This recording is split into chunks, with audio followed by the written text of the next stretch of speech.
What do you want your impact to be? That's a great question. I am always interested in having people understand that the way the world is now is a result of choices that were made in the past. A whole long series of choices. So in the case of energy use, decisions to use this technology and not that technology. Decision to exploit this fuel and not that fuel.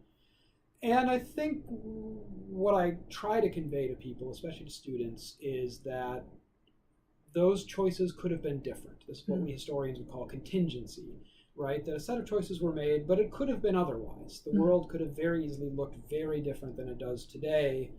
And even if you look comparatively, it does, right? Energy use in the United States is very different than it is in other countries. And so we always are making choices about these things. And I think it's easy to see that when you think about politics, right? You vote for this person or that person. But it's harder to see it when you think of something like the infrastructure or technology or energy use. So that's, I think, one of the things I always like students to take away from it. I'm not a politician. I'm not trying to say we should pass this particular piece of legislation, but to get people to understand that choices have been made in the past and the system we have is the result of these choices that have been made.